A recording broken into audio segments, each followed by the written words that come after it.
देहरादून में क्रियान्वयन विभाग की ओर से कार्यक्रम का आयोजन किया गया है। इसमें मेरी योजना पुस्तकों पर विचार गोष्ठी में मुख्यमंत्री पुष्कर सिंह धामी शामिल हुए हैं। साथ ही माई स्कीम उत्तराखंड पोर्टल का विमोचन भी कर रहे हैं। आपको सीधे लिए चलते हैं। उन सबके भी बहुत काम आएगी, उनके लिए भी महत्वपूर्ण है। साथियों, इसलिए ये प्रयास इसलिए भी महत्वपूर्ण है क्योंकि पहले के समय में जनता के लिए जो योजनाएं बनाई जाती थी उनका असली लाभ जनता तक सीधे नहीं पहुंच पाता था।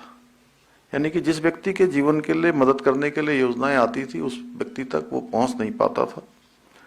आप भली भांति जानते हैं कि पहले के समय में सरकारें कभी भी अपने बारे में इस प्रकार की पुस्तकें या इस प्रकार का रिपोर्ट कार्ड नहीं बनाती थी और कोई परंपरा भी नहीं थी, नहीं जनता के प्रति कोई जवाबदेही का कोई प्रचलन था। यहाँ तक कि एक समय में कांग्रेस के एक प्रधानमंत्री, उन्होंने स्वयं सार्वजनिक रूप से ये कहा था कि वह दिल्ली से 1 रुपया भेजते हैं और जिसके लिए रुपया भेजते हैं उसके पास पहुंचते पहुंचते वो 15 पैसे बच जाता है।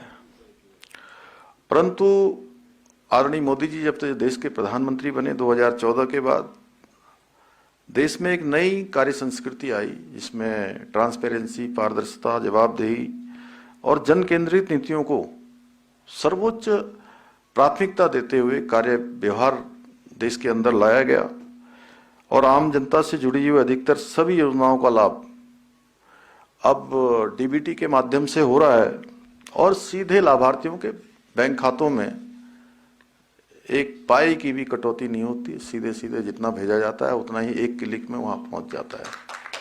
ऐसी अनेक योजनाएं हमने राज्य में भी जितने हमारे समाज कल्याण विभाग की जो योजनाएं चलती हैं, पहले 3 महीने 6 महीने तक हमारे बुजुर्गों को जो वृद्धावस्था पेंशन मिलती थी, हमारे दिव्यांग भाई बहनों को दिव्यांग पेंशन मिलती थी, विधवा पेंशन मिलती थी और जितने प्रकार की भी किसान पेंशन मिलती थी, अन्य पेंशन है, बौना पेंशन है, उन सभी पेंशनों को लेने में 3 से 6 महीने का समय लग जाता था।